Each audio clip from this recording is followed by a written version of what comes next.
Now, first of all, instead of foundations of mindfulness, which was in the old version, we call them focuses of mindfulness.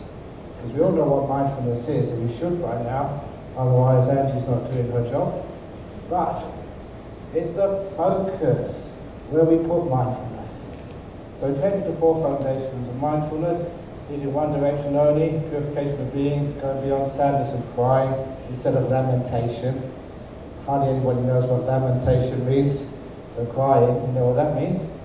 This feels of physical and mental suffering, tame to the true realization of divine. What are the 4? And just why not use numbers? 1, 2, 3, 4. That's what we're used to. And always having restrained the 5 hindrances.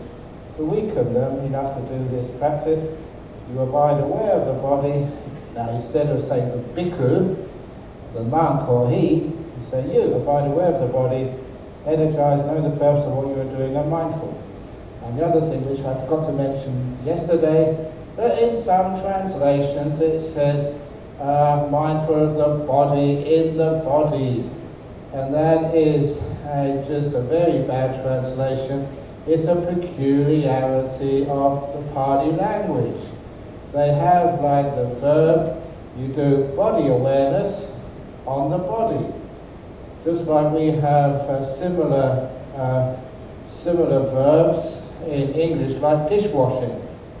So you do dishwashing, but in Pali you need the object there, so you do dishwashing of dishes. You do, what else? Car driving of cars. You do aircraft pilots of aircraft piloting of aircraft. You always repeat these words, but there's nothing metaphysical, special in this just way of speaking. Every language has their peculiarities. And what I always quote is the English term, it was raining cats and dogs. And that's never meant to think that your pets are falling from the sky. It just means it's raining heavily. And so if you don't know what the language is meaning, then sometimes you get these really weird translations. In this particular case, aware of the body in the body, it never means that, it just means aware of the body. Having restrained the 5 hindrances, you abide aware of experience. Vedana, energized, knowing the purpose of what you are doing and mindful. Having restrained the 5 hindrances, aware of the mind, and then aware of the mind objects. Energized, knowing the purpose of what you're doing and mindful. And I put the having restrained the 5 hindrances first of all, because that's a prerequisite. You have to do that first of all. So waste the time trying to do satipatthana when you have the hindrances, which I was describing this morning. Otherwise, you don't see what's there, you see what you want to see. And you are not going to see what is you don't like seeing. And if you're sleepy, you hardly see anything. And if you're restless, you don't see things long enough to really understand them. And if you're down, you just wonder what the heck you're doing rather than looking at what's happening. So those 5 hindrances have to be calmed down first of all, before you even start satipatthana. And so to go mindfulness of the body, just you come up, scroll up please. And whoops, mindfulness of breathing, you go to the wilderness, as I mentioned yesterday, not to the forest, or the root of a tree, or to a schedule. Imagine Tibetan monks trying to practice that. There's no forest in Tibet, it's all mountains. So they will never be able to do mindfulness of breathing in Tibet if you have to go to a forest. It means the wilderness, or to the root of a tree, secluded place, sit down, folding your legs crosswise, set your body erect and give priority to establishing mindful. Then mindful you breathe in, mindful you breathe out. When in-breath and out-breath are long, you're aware they're long. If they're short, you're aware they're short.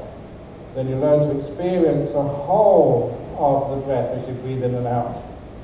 Sometimes they say to train. Train is far too much effort, like in the military. You just learn this. And you learn to calm the breath as you breathe in and out. Just as a skilled painter instead of a lathe operator, because you probably never operated a lathe, but you, especially not one by using a treadle, but you certainly probably have painted something in your life. A skilled painter is aware whether they're making a long brush stroke or a short brush stroke, so too when the in-breath is long, you're aware that it's long. In this way you're aware of your own body, You aware that the bodies of others are the same nature as yours, or you abide aware of the nature of both your and others' bodies, or else you abide aware of what causes the arising of the body. And remember, those are the four nutriments. You see them in a minute. Or you abide aware the body will cease when the four nutriments cease. Or you abide contemplating the body's causal nature of both arising and ceasing. Or mindfulness that it is just the body, impermanent, suffering, and not me, not mine, not a soul, is established in you to the extent necessary for mindfulness and wisdom, essential for liberation. You abide independent, not clinging to anything in the world, especially not clinging to your body. You're free.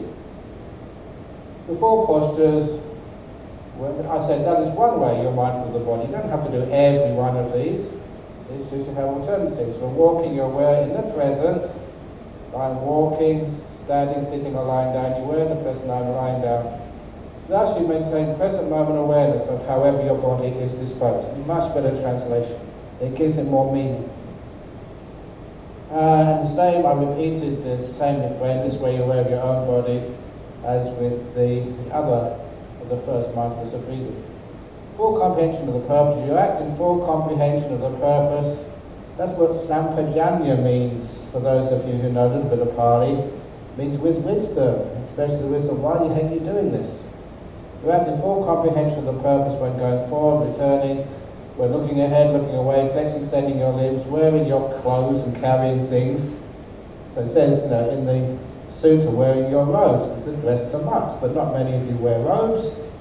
And you don't just carry your arms bow, you carry stuff. When carrying your things, you act in full comprehension of the purpose, regarding eating, drinking, defecating, urinating, walking, standing, sitting, sleeping, being awake, talking, and keeping silent. You're supposed to be silent. What's the purpose of that?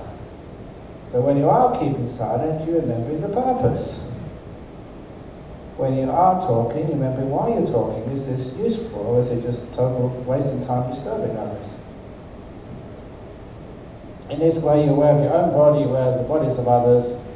And I repeated all of these in each one because sometimes there is repetition, but every one of these needs to know that you have to, the purpose of these things is so you can know that your body, other body is the same. You view your body from head to toe, bounded by skin is made up of many kinds of parts, blood and bones, tissues and organs, just as though you are a full shopping bag with many kinds of groceries, such as bread, potatoes, fruit and vegetables. So too you divide this same body is full of many parts. Thus in this body there are hairs, bones, shit and urine. And I insist on using the shit word simply because that word is used by the majority of people. Even though you may think it's rude, you use it, most people use it, so I have to use it to bring this down to the language of ordinary human beings.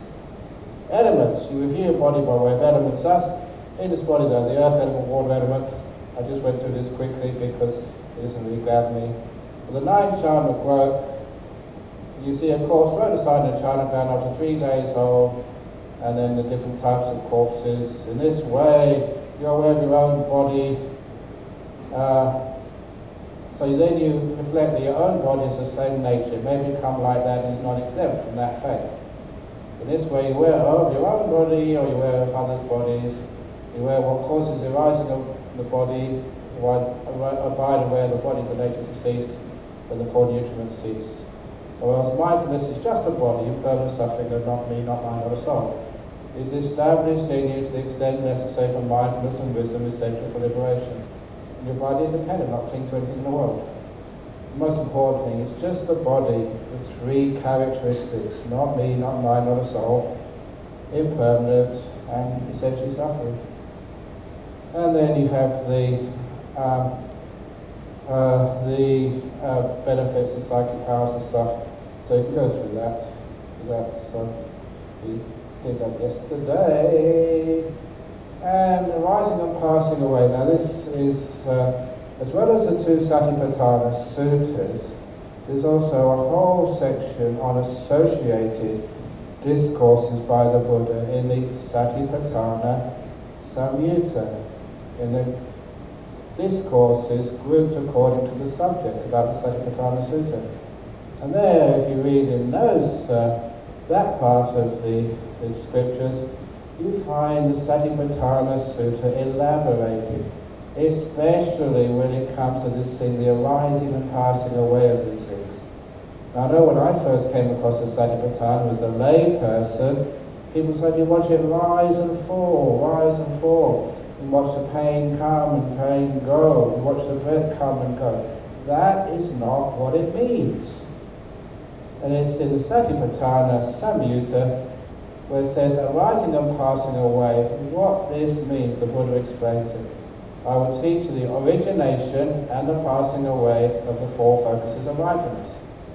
One, supported by the four nutriments, there is the origination and continuance of the body. With the cessation of the four nutriments, the body ceases. The four nutriments are food, six sense contacts, that's the senses, will and consciousnesses. And I put consciousnesses in there, which you'll find all the way through this translation. That's far more accurate. And it also stops the idea that we have some essential underlying consciousness which is behind all things, which is another word for the self or the soul.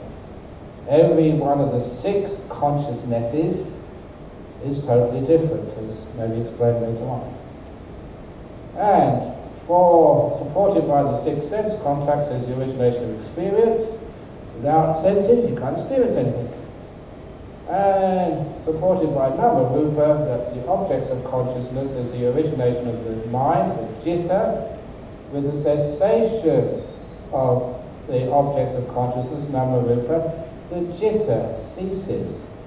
And I always pause there because as some people say the citta is permanent, here it says specifically the citta, the mind, like every other phenomena, is causally created, it arises because of something, and when its cause is stopped, it too stops, ceases. Supported by attention, there is the origination of mind objects. With the cessation of attention, the mind object ceases. And that's an important thing to know what it means by what some people call rise and fall. It means causes. When the cause is finished, so does the effect. This is core teachings of the Buddha. How are you mindful of experience? When feeling a pleasant experience, you are mindful you feel a pleasant experience. An unpleasant, you're mindful you feel an unpleasant experience.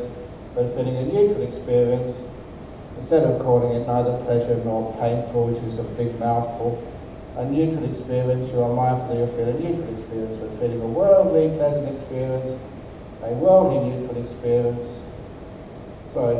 when feeling a worldly pleasant experience, a worldly unpleasant experience, or a worldly neutral experience, you are mindful that you feel such a worldly pleasant, unpleasant, or neutral experience. When feeling an unworldly pleasant experience, an unworldly unpleasant experience, or an unworldly neutral experience, you are mindful that you feel such an unworldly pleasant, unpleasant, or neutral experience. In this way, you're aware of your own experience, how you experience life, or you're aware that the experience of others is of the same nature as yours, or you abide mindful of both your own and others' experience. Or you else abide aware of what causes the arising of experience, a sensory contact, or you abide aware that experience is the nature to cease when sensory contact ceases. So you're not always going to experience things. When the senses stop, so does all experience. It's not always going to be there. Or else mindfulness that it's just experience, it's impermanent, and that's why it's caused. Because it's caused, it can stop. It's suffering, and one reason for that is out of control. And it's not me, not mind or the soul. It's established in you to the extent necessary for mindfulness and wisdom essential to liberation. And you abide independent, not clinging to anything in the world, in particular not clinging to your experience. Just experience, that's all. So the bad experience of the past, what many people get attached to, it's very weird, that unpleasant experience is what we really attach to. The traumas, the bad experiences. People sometimes have post-traumatic stress. They cling to those experiences. You don't have to. It is not essential. It's common, but it's not natural. In the sense of you do have an alternative. You don't need to cling to experience. And you abide independent, not clinging to anything in the world. That's how a meditator abides mindful of experience. And that's out of the time. And we get the next one, the mindfulness of the citta. Now you're mindful of the mind. It's a nice little mouthful, that, mindful of the mind. You understand a mind that is affected by wanting as such, and a mind that is unaffected by wanting as such. Now this is an understanding, that's why we use the word pajanati there. That's from the text. It's not being aware that the mind is affected by wanting or not, it's understanding. It's not just the perception, it's the understanding of what this perception is telling you. A mind that is affected by wanting as such, and a mind unaffected by wanting as such.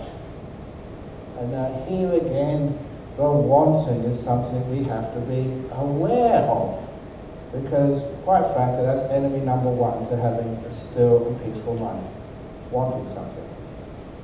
And I'm sure if I haven't said that enough times already, I'll probably repeat it. Whenever you want anything, you are getting that leaf to move, and you lose stillness, you lose the happiness, you lose your energy. If you don't want anything, in meditation, he says, I'm not talking about everyday life, I'm talking about when you sit down and you meditate, that could be the end of wanting for you for a while. Take a break. You understand a mind that is affected by aversion as such, and a mind that is unaffected by aversion as such. You understand a mind that is affected by delusion as such, and a mind that is unaffected by delusion as such. You can understand these things. You may not be able to be totally aware of them, but in particular, maybe afterwards, you say, that mind was deluded. You understand a contracted mind is contracted because of dullness and drowsiness. As I say, it's a very powerful metaphor there to feel that your mind gets very, very small when it's sleeping. And a distracted mind is distracted because of restlessness and remorse, which is all over the place. You understand an exalted mind, a surpassed mind, a still mind, and a liberated mind, all referring to a mind in jhana as such, and an unexalted, unsurpassed, not still, not liberated mind, it's not in jhana. And they make a point there of just the three they call kilesha, the three defilements of wanting, aversion, and delusion, and the opposite of that is the jhanas. It's what happens when you don't want things for long enough. When you have no aversion, you just let things be, and the delusion just lifts from you. And the result is the jhanas, sooner or later. It's not up to you. This is just cause and effect. In this way, you're aware of your own citta, or you're aware that others' cittas are of the same nature as yours, or you're aware of both your own and others' cittas. I just use the word citta instead of mind, because I think many people get to know that word if they hang around monks and nuns long enough. Or else you abide aware of what causes the arising of the citta, which is namarupa, the objects.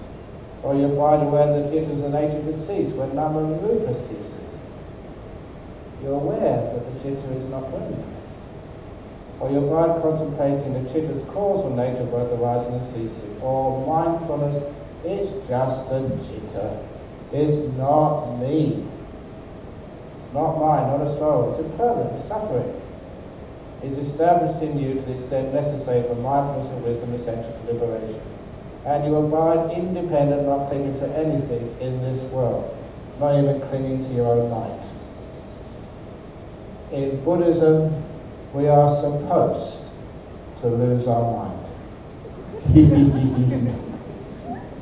But not the way that most people think. This is how you're mindful of the mind. Mindful of the mind objects.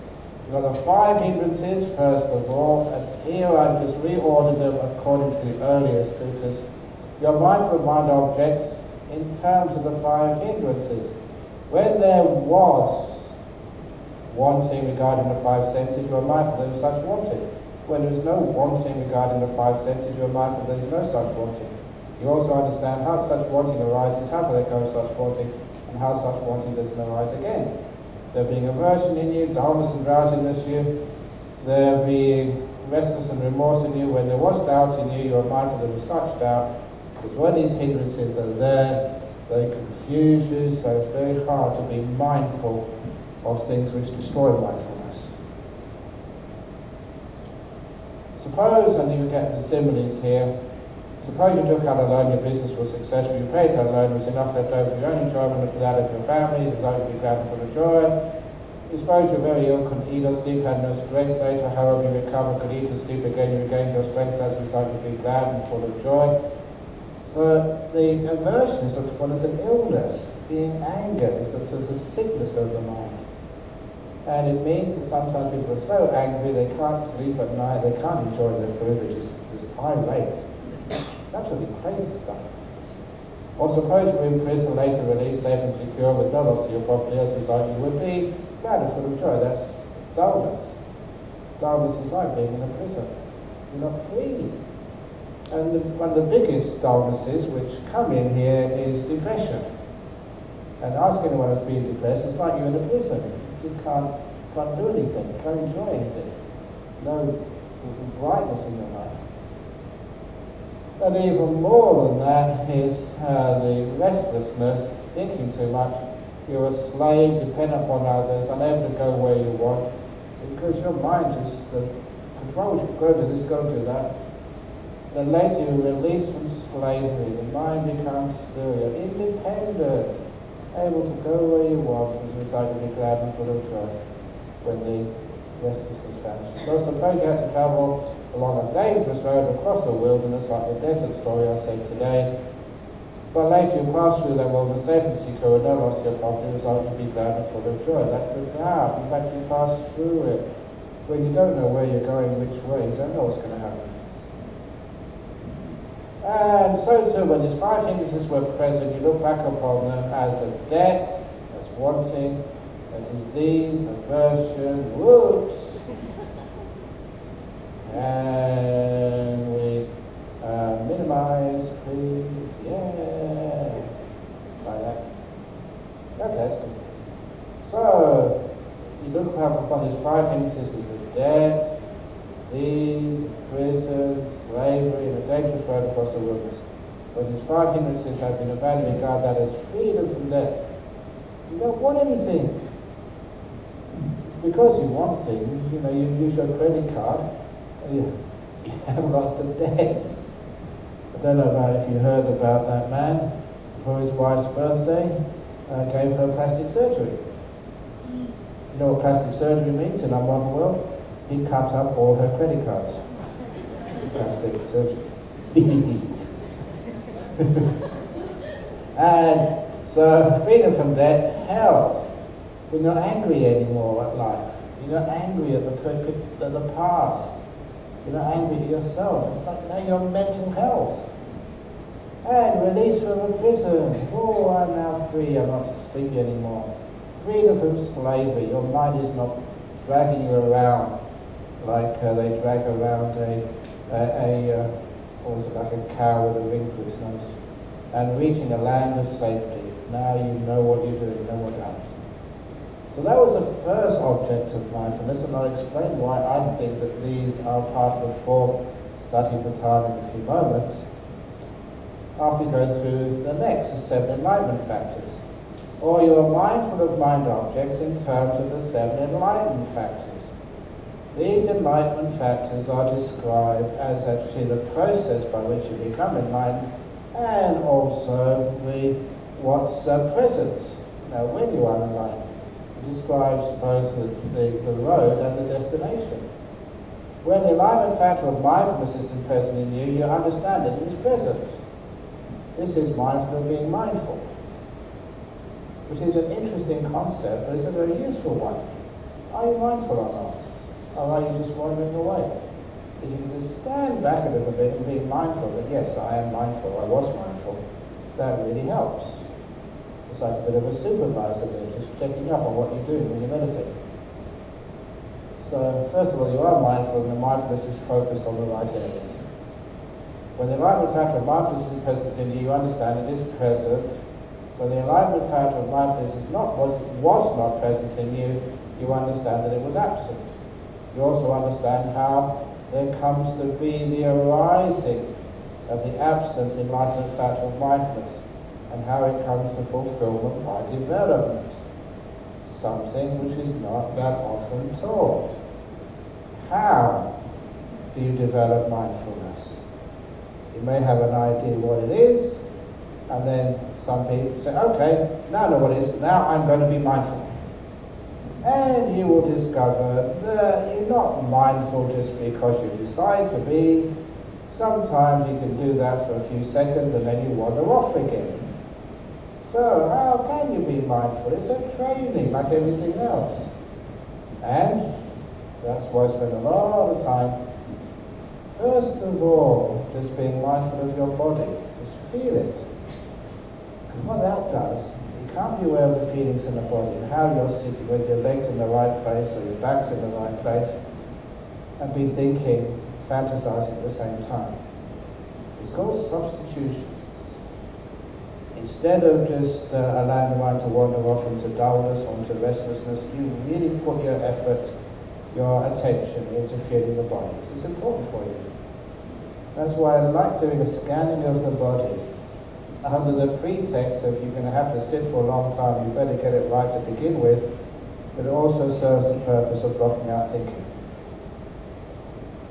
So, and next thing is to do present moment awareness, present moment, because that is where the mindfulness starts becoming established in the present moment. But I think perhaps the best example of how to develop mindfulness was that old Emperor's Three Questions. Now the most important time, and very powerful teaching, which many people miss.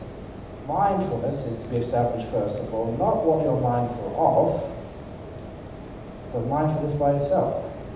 So whatever object is in front of your mind right now is the most important object in the whole world.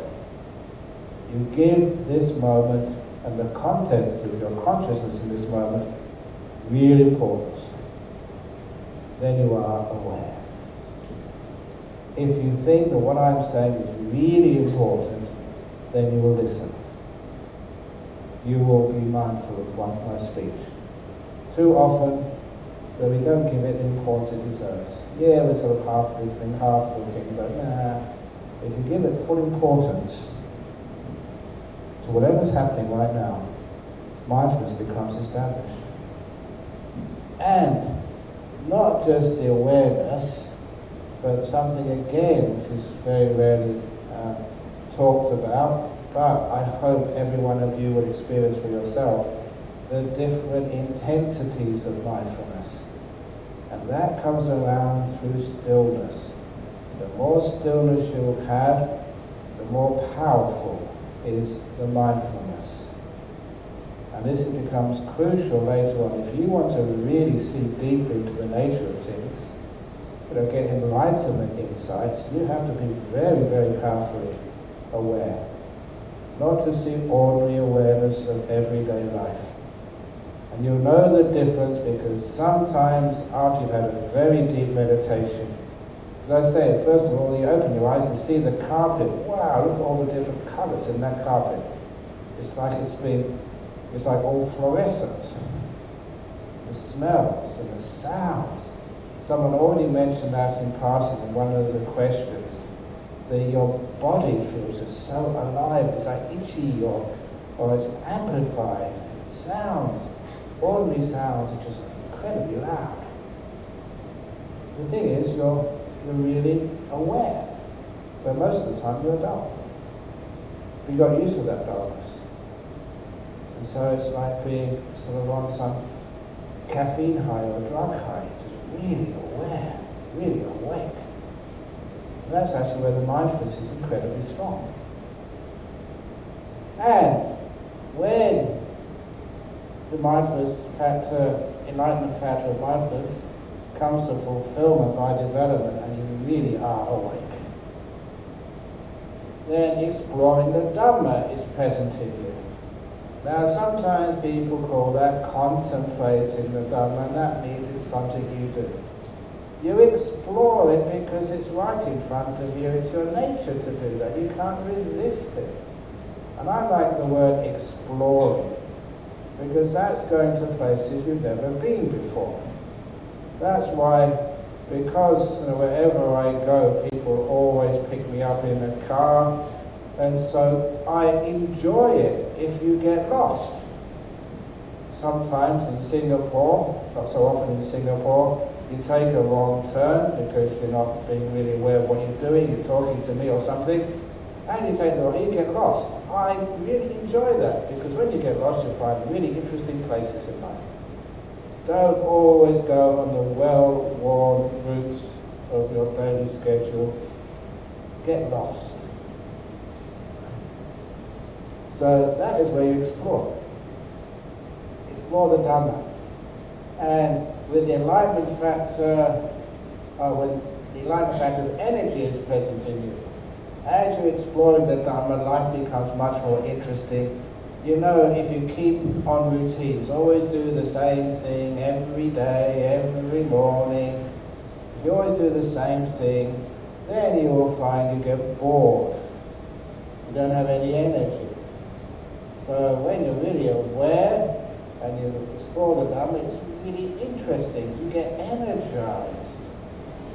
And with energy, you also get the joy. Number 4, the enlightenment factor of joy is present in you. It's an enlightenment factor. Joy.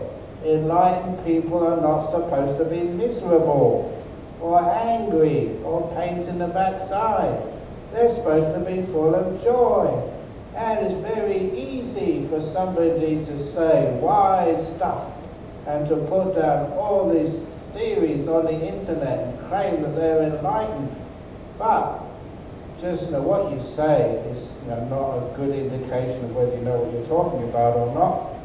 As you often know, I can talk about all sorts of subjects I don't know anything about, like marriage and your business and your kids. I've never been married.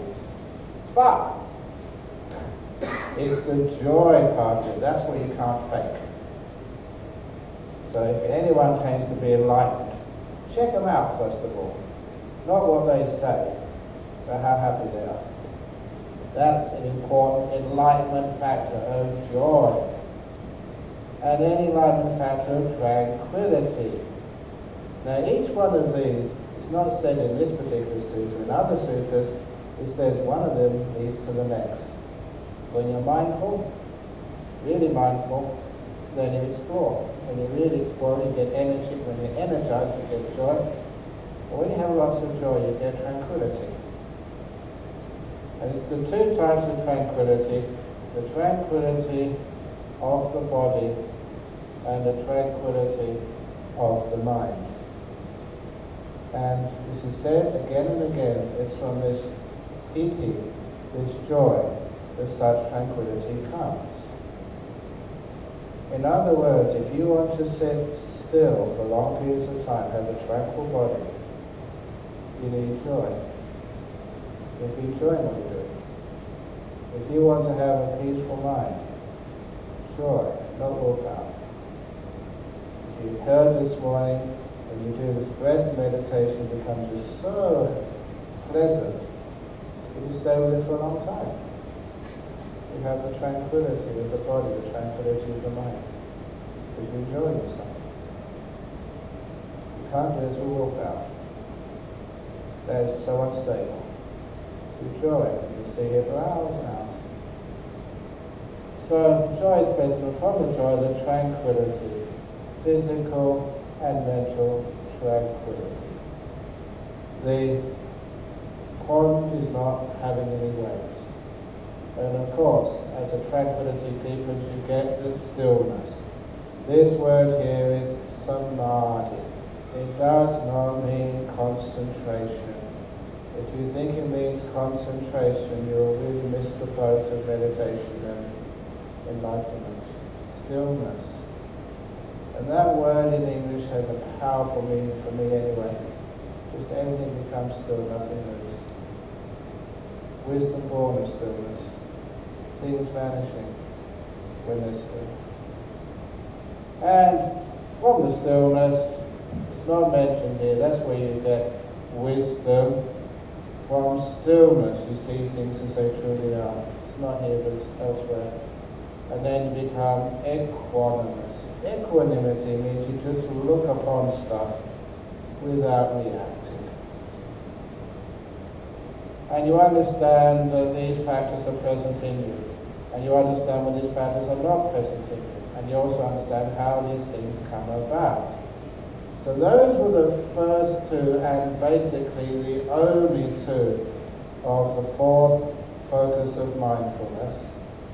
So the first three were to see that these are areas which you attach to, you take to be your essential self, or that your most essential possessions. You own your body, and you're scared when it gets threatened with dangers such as sickness. So we do the first satipatthana so we don't get attached to our body. We can let it go. It's time to die, we just die. No big deal. This is not mine. I'm only visiting my body for 60, 70 years. I'm not an owner, I'm a visitor. I have to let it go. It's a cracked glass, I know that. I care for it, but when it cracks, I expected that. And we don't, not so much think experience is ourself, but we think we own experience. We can control our experience. We think if we're wise enough and learn enough, then we can only have pleasant experience, and all the unpleasant experience is only because we're stupid. We don't know enough and make stupid decisions. And if we were wise, we could control our experience only to have happy experience. And you'll find that it's totally impossible, and this Satipatthana tells you so. It's just experience. It's out of control because you don't own it. It's not yours. You're not the driver. Karma, nature is the driver, not you. So you better suck up to the unpleasant experience of life. Everyone gets it. You can't sort of avoid it. So if you come here to get rid of all of your suffering, you're going to have suffering, you're going to have happiness.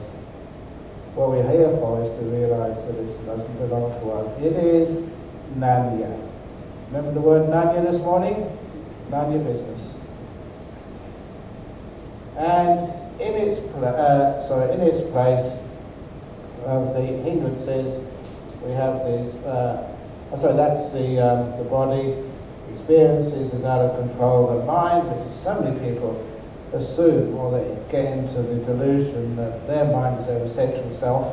When you start to see these things vanishing and disappearing, wow, this can't be mine. And the last part is the objects of the mind, because these are what you're supposed to be mindful of, because the hindrances are what stop you being enlightened. So you put a lot of awareness in these things as the cause for the delusion and stupidity and stopping you being still. That's why you're aware of them. And you put a lot of time aware of their opposites. Are these enlightenment factors in there?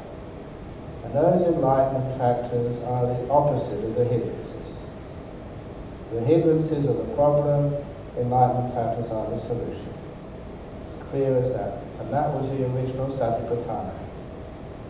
The other ones came in here. They're really good dhammas to be aware of and understand, but there wasn't in the beginning of the Satipatthana Sutta, which is why sometimes people get confused why these things are in there. But nevertheless, here we come. The 5 components of existence, these are the khandhas, and I call them components of existence. I think that's a really neat translation, because you put these things together and you get existence as we know it. Or you're mindful of mind objects in terms of the 5 components of existence. You are mindful, such is form. It's not just the body, it's the pillows, it's the earth, it's the water, it's the stars, it's the black holes, it's also space, it's also time. Such is form, such is origin, such is disappearance. Such is experience, the Vedana, such is origin, such is disappearance. Such is perception, such is origin, such is disappearance, such is will. This is a major part of the fourth of the khandhas, components of existence. It has other parts to it, but the major portion of the fourth khandha is will. That is said by the Buddha. I wanted to put will and other stuff, but Ajahn Brahmani he kept arguing with me, and I conceded. The major part of the fourth khandha is will, and you put that down first and center, and then you understand what these khandhas are. Will. Such is origin, such is disappearance. Such are the consciousnesses, the six consciousnesses, such are origin, such are disappearance. Will is not yours. It doesn't belong to you. It's a khandha. It comes and goes according to conditions. You don't control it. So you understand the five components of existence. The six sense bases. So you're mindful of mind objects in terms of the six internal and external sense bases.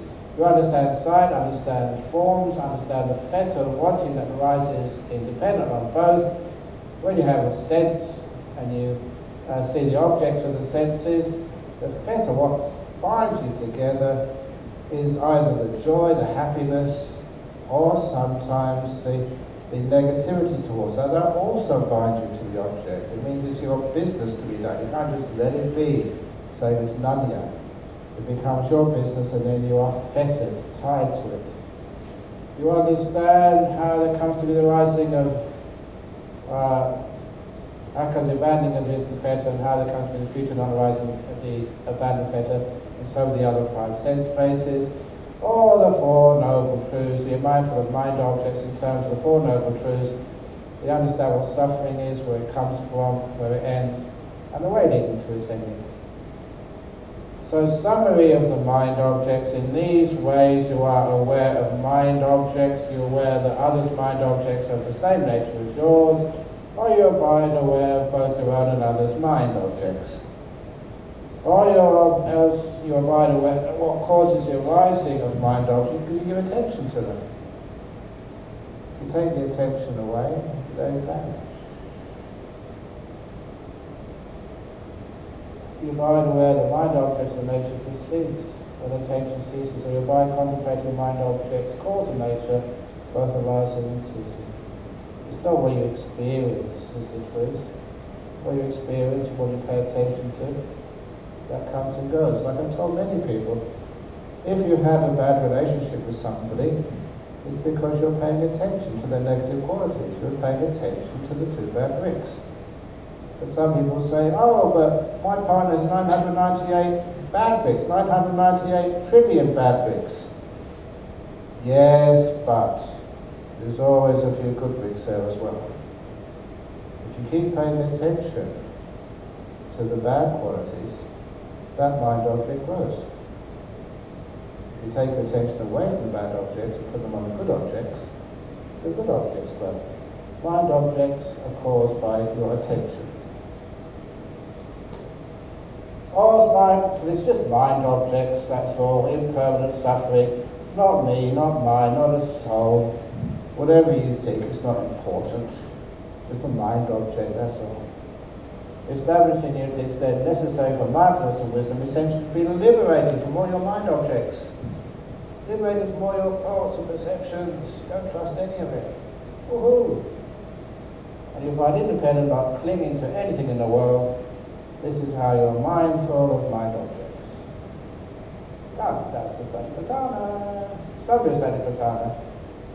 So, with reference to this, it was said the four focuses of mindfulness lead in one direction only. The purification of beings to go beyond sadness and crying. What are you sad and crying for? It's none yet. The disappearance of physical and mental suffering, that's not me, so what am I bothered about that for? The attempt of the true way for the realization of Nibbana. Now, Nibbana through Anapanasati. Now, I mention this is because a lot of time people associate the Satipatthana with Vipassana. Vipassana equals Satipatthana. And the truth of the matter is it's total opposite. Satipatthana is associated with samatha, with mindfulness of breathing. And that's in the word of the Buddha.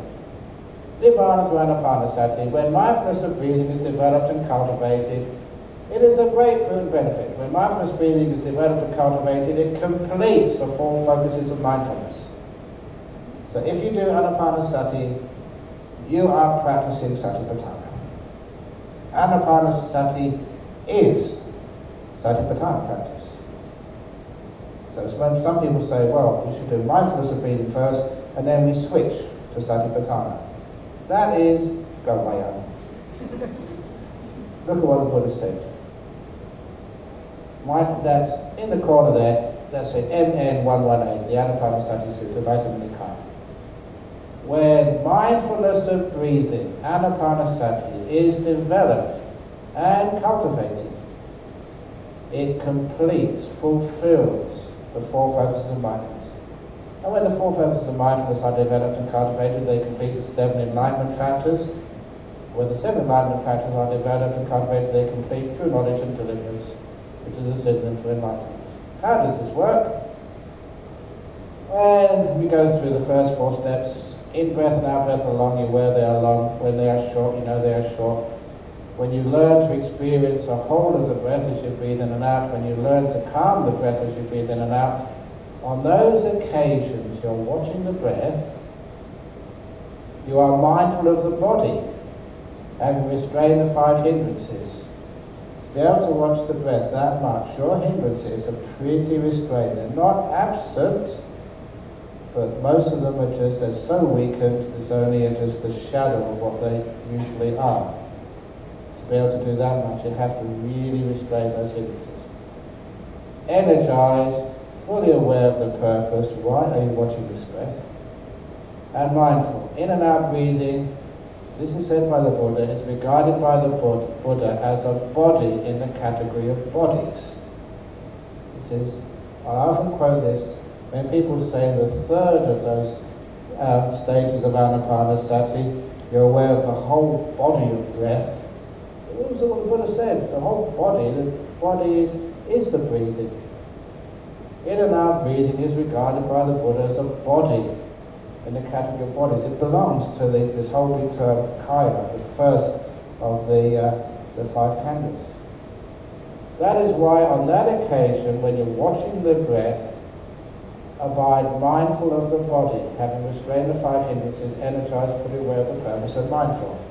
That fulfills the first satipatthana, focus of mindfulness. You don't have to just always go watch the autopsies or the funerals. Doing the breath is sufficient. When you learn to experience joy as you breathe in and out, when you learn to experience pleasure as you breathe in and out, when you learn to experience the mental formation of piti sukha together as you breathe in and out, when you learn to calm this mental formation of piti sukha as you breathe in and out, on those occasions you are mindful of experience. Having restrained the 5 hindrances, they have been really weak to be able to do this, energized, fully aware of the purpose and mindful. For being mindful of the pleasure associated with this stage of breath meditation is being mindful of experience. Interesting point here, in those 4 stages of anapanasati, stages 5 to 8, you are not so aware of the breath, you are aware of the Vedana, the feeling, the pleasure of the breath. It's changed from being focus on something bodily to the experience of it, the pleasure of it, the joy of it. And how you do this, you learn to experience the joy. So often when people don't focus on the joy or the pleasure of meditation, they think it should be painful, no pain, no gain, they're so stupid. Again, that comes from amazing the religions, many religions in our world, they praise asceticism. The more austere you are, the more holy you are. One of the reasons when the Buddha decided to give up austerities before his enlightenment his first 5 disciples gave up on him. They thought, no, you're slacking. You'll never get enlightened that way. Austerity, asceticism is the only way. And that's why you still find these days the crazy people in the Philippines on Easter, they volunteer to get themselves nailed to the cross. And they flog themselves, thinking that somehow that's going to help. There's enough suffering in this world without getting into that business. So, but people feel that if it's no pain, no gain.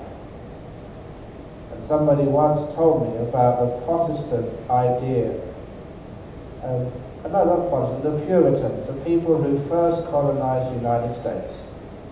And they said that Puritan is defined as the fear that somewhere someone is having a good time.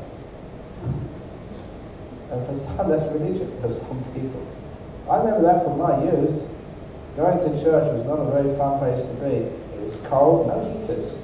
You weren't supposed to have heaters, you're supposed to suffer. No cushions. You couldn't say anything. And the sermons, no jokes. Never heard a joke, not once, going to church. Well, I've had enough of that. Just told how much of a sinner I was and how I was going to go and burn in hell. And I thought, well, at least it's better than freezing in church. But anyway, that was just my opinion. It has changed since, I shouldn't really, that's not to all Christians. So anyway, so this is learning to experience the joy and the pleasure as you breathe in and out. And this is a mental formation. It's not with the breath.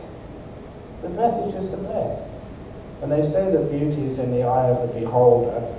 No, it's in the mind of the knower. When your mind is positive and also very still, it builds up energy. The joy is actually made by the mind, being pretty still. And then you get this incredible happiness. Whatever you look at is happy. I've told you this story before, I'm not going to say it again.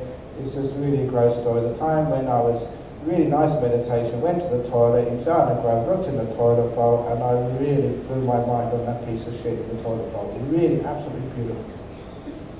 Now that's true. After telling that, another person said he did the same, or she did it, and it was true. They couldn't believe just what comes out of their backside to be so beautiful. And of course you all know that that beauty, that cannot be, in the actual contents of the toilet bowl, which is what the mind made of it. It is a mental formation. Is what I added with my mind, which is so peaceful, so powerful, onto what is usually very disgusting. So it's amazing what you can do. What's disgusting, it's not that hard to turn into something incredibly beautiful. It's the hard thing to do. And anyway, experience the mental formation of Piti Sukha and calm it. Sometimes it can be very exciting.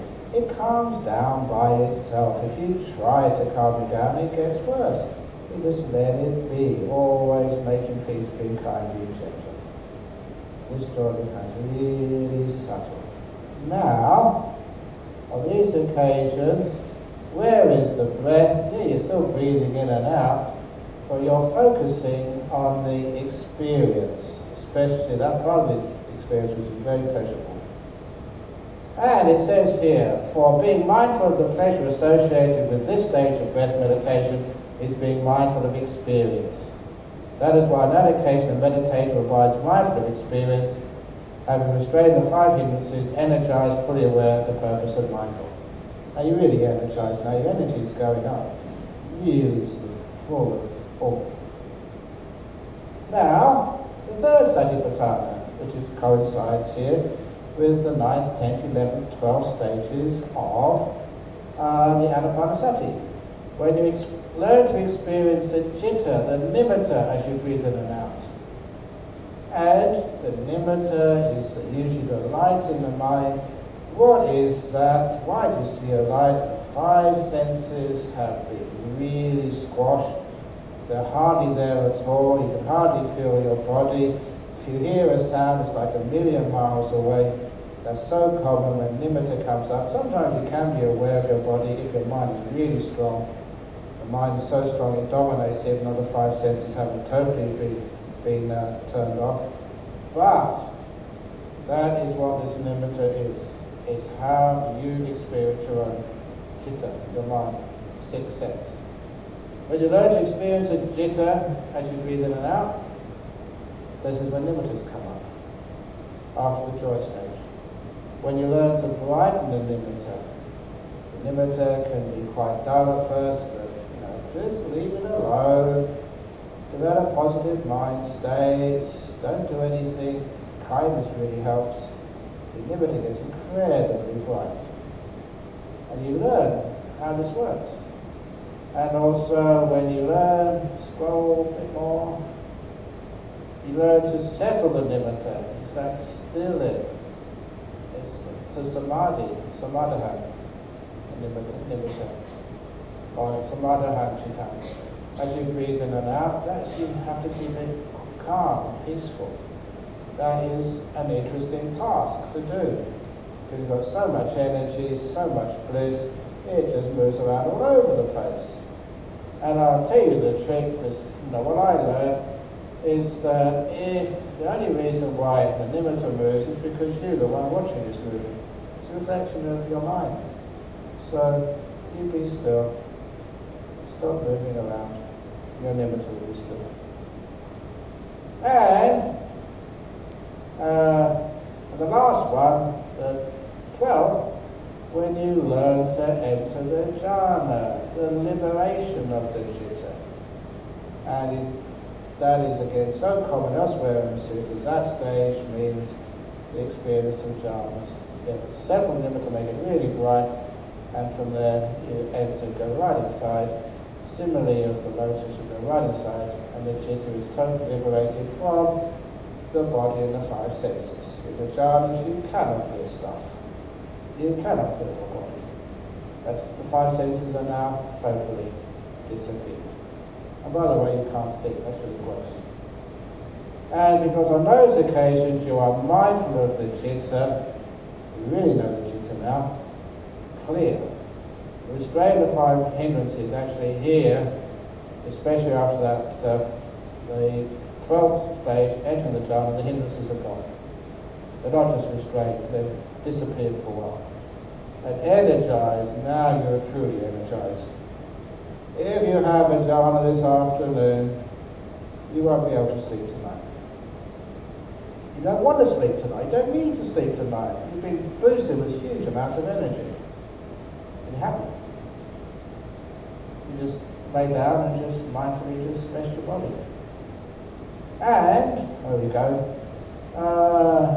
you're energized, fully aware, now you're really aware and mindful, and you do not say that there is the development of mindfulness of breathing for one who is dumb, who is not fully aware, reaching a jhana with the hindrances gone. The hindrances are what stops mindfulness.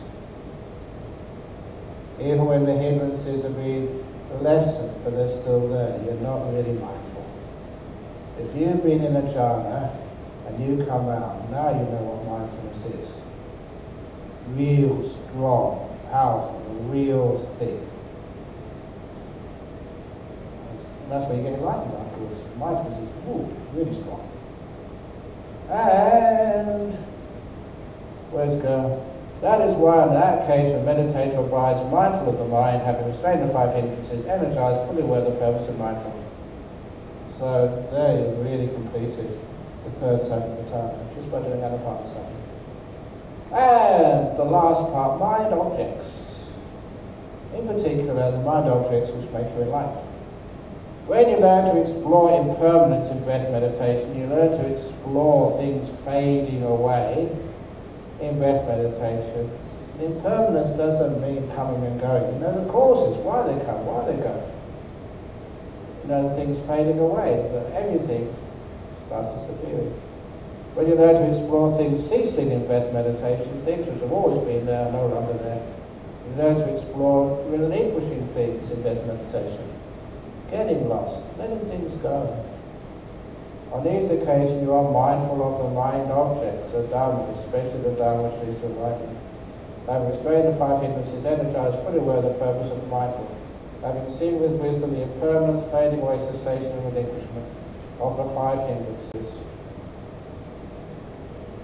Fading away, ceasing and relinquishment of your hindrances. Now they're gone. You are mindful with equanimity. That is why on that occasion you are mindful of mind objects, having restrained the five hindrances, energized, fully aware of the purpose of mindfulness. That is how mindfulness of breathing, development, cultivating, completes the four focuses of mindfulness. And how do the four focuses of mindfulness develop and cultivate and complete the seven enlightenment factors? When you're mindful of the body, having restrained the five hindrances, energized, on that occasion steady mindfulness is established in you. On whatever occasion steady mindfulness is established in you, on that occasion the mindfulness enlightenment factor is aroused. You develop it, and by development it comes to fulfillment. And this is where it says the course from one enlightenment factor to the other. When you are thus mindful, you explore the Dhamma with wisdom. On whatever occasion abiding thus mindful, you explore the Dhamma with wisdom. On that occasion, the exploration of the Dhamma enlightenment factor is aroused in you. And you develop it, by development it comes to fulfillment in you. Remember what I said about the third time I've mentioned this? This is how you explore the Dhamma. Not by thinking, giving it a name, by going beyond the names. Mindful, not enough to penetrate it. When you explore the Dhamma with wisdom and embark upon a full inquiry into it, unflagging energy is aroused, it really becomes interesting. And in that interest, the joy actually starts to arouse the energy. Whatever occasion, unflagging energy. Unflagging is not the best word. It means it doesn't weaken, it gets stronger and stronger. Many times when you exert energy, it tires you out. Here, it never tires you out, it just gives you more energy, because you really get into it. Whatever occasion, unflagging energy is aroused as you explore Dhamma with wisdom. On that occasion, the energy enlightenment factor is aroused in you. Develop it, by development, it comes to fulfillment in you. And when you have aroused energy, unworldly joy arises. You're really having fun.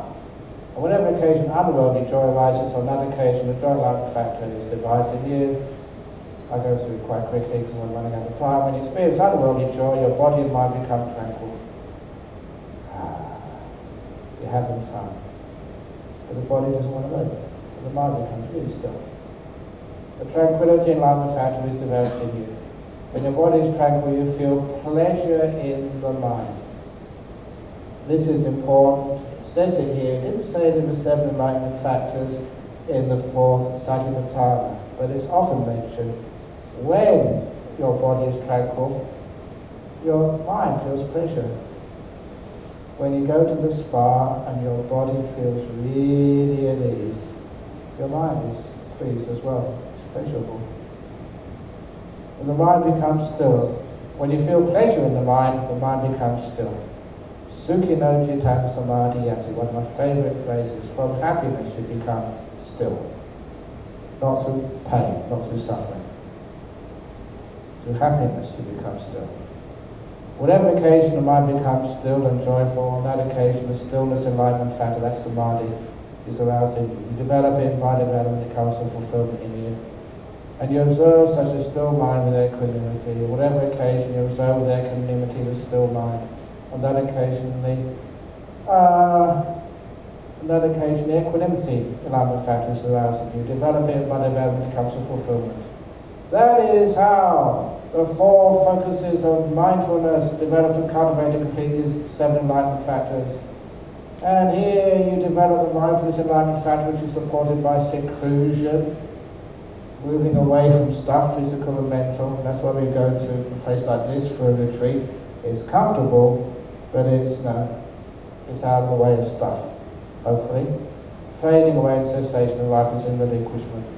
Develop the exploration of Dhamma, the energy, joy, tranquility, stillness, equanimity, enlightenment factor, which is supported by seclusion, fading away in cessation. That is how the seven enlightenment factors developed and cultivated complete full enlightenment. So said the Buddha. So, it's only 4 minutes past 5. So, because that's very important teachings, and I did repeat what I did yesterday because it was the old translation, I hope you can appreciate the power of a good translation. If you don't have the right meaning of the words, too much repetition, sometimes you miss what the Buddha's trying to say.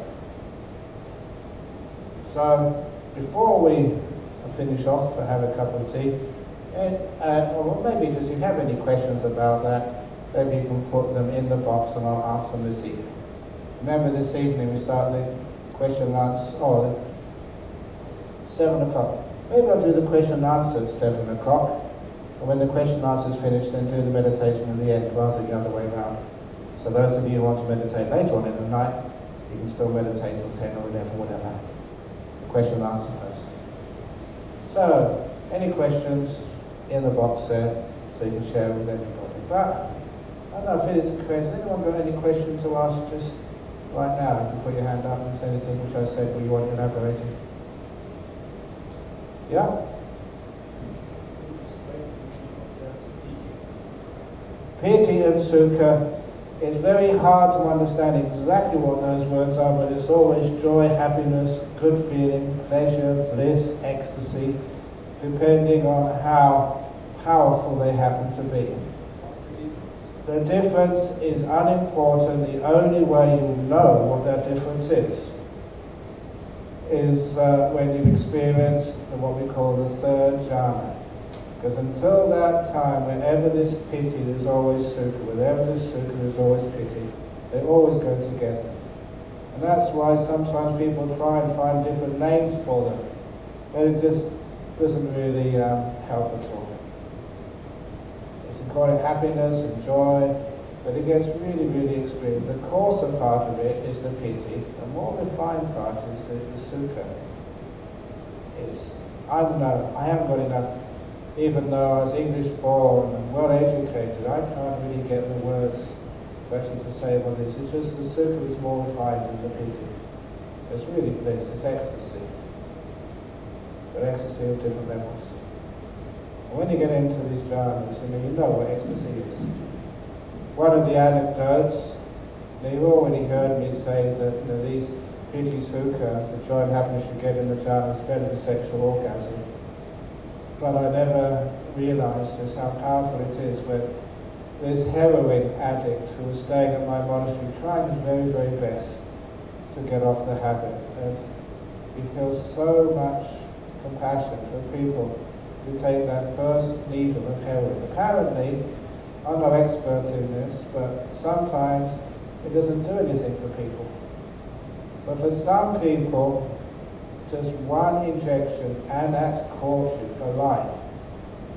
It's one of the worst addictions.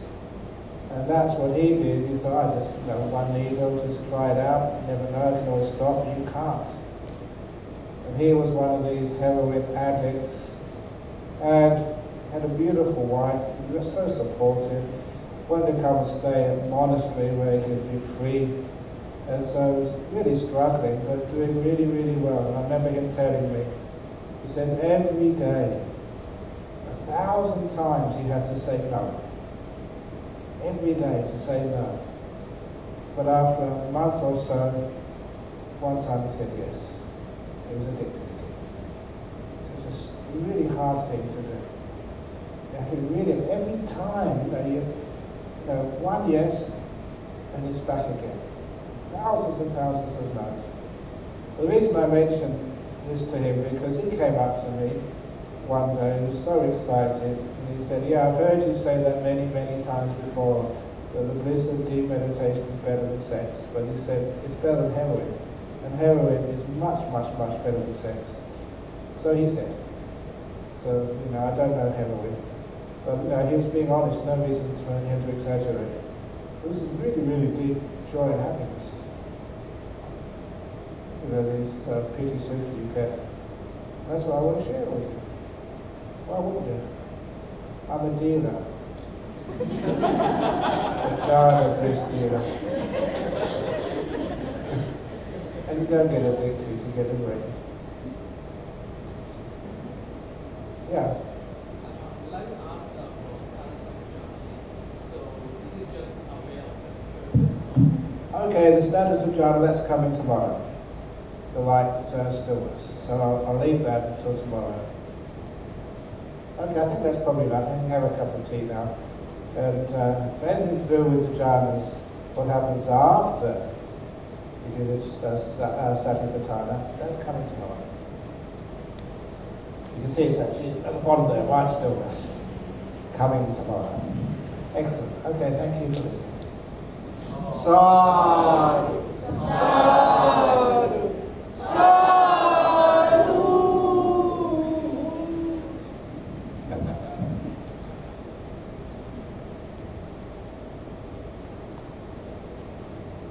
Just by the way, if anyone thinks I'm not traditional by doing the 3 extreme sadhus, there was one famous monk in Thailand who passed away in the aircraft accident many years ago. It was Ajahn Sintong. He was a very close disciple of Ajahn Mahabua, one of the great forest monks. And when I first went to visit him in his monastery, that was 37 years ago, he gave the traditional blessing.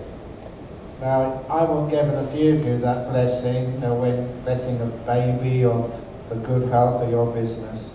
But when he gave the blessing, this is how he did it. I remember this, I'll never forget it. It's one of the reasons I do these 3 extreme sadhus, following his tradition. He would start with Yata Variwaha Pura Pariparenti Sagaran Ewa Mewa Ito Dina Peta Mangu Pakapati Ichidam Patitam Tubham Kipa Mewa Samijatu Same Puendu Sangapa. And when I first heard it, I didn't know what to do. Should I laugh or should I be serious? This was a very holy monk, very famous. What could I? And I learned from him. He was so loved by all the villagers and everybody. And he just had this wonderful character. And just, if you're going to give a blessing, just make it fun, make it interesting. Why should religion be so serious? And you can see just how that works so well. That was Ajahn Singtong. Did you ever meet him? Ajahn Singtong Sumati? Oh, he was so alive. So if you give a blessing, give everything you've got. So the 3 sadhus are traditional. I learned that from one of the great forest masters, Ajahn Singtong. Thank you.